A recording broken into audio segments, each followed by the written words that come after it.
So right now, I am playing a bass that I dearly, dearly love. This is a 67 Hofner Club.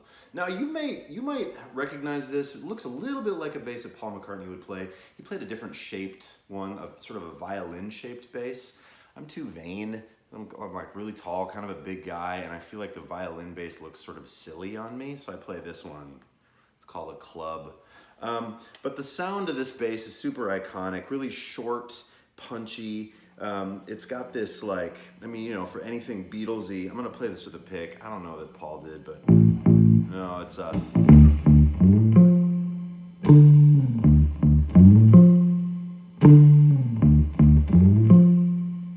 see how those notes just sort of die? I'm playing through a Vibro King, a Fender Vibro King amp with some spring reverb, so you kind of hear the tail of that. That's not like a Paul McCartney thing at all, but I think it sounds great.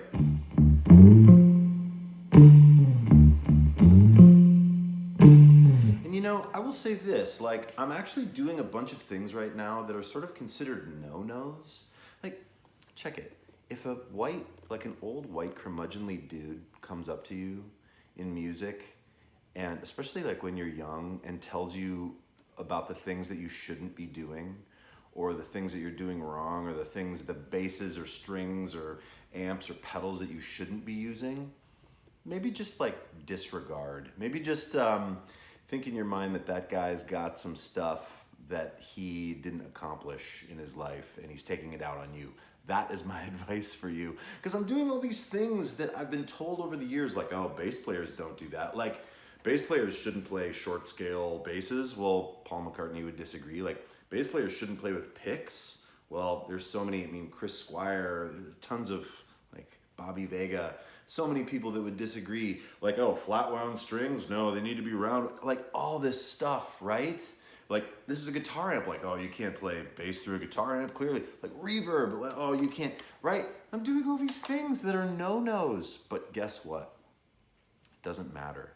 Because you're trying to find a sound. That's what it is, right? So when I'm in the studio with Eric and we're working on I'll Always Be the One Who Makes You Cry, I'm looking for a sound. I'm looking for something that's going to be inspirational, that's going to support the tune, but that's also going to be interesting, right? So like playing that with my fingers,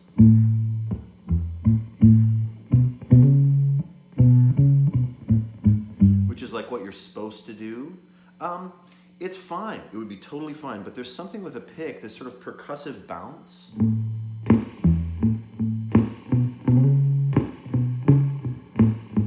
Right? And then the spring reverb, what I'm doing to kind of get the spring tank in the amp to blow up is I'm just striking the string dead. Or sometimes hitting the pick guard. You get this cool spring. Or sometimes both, right? Sorry.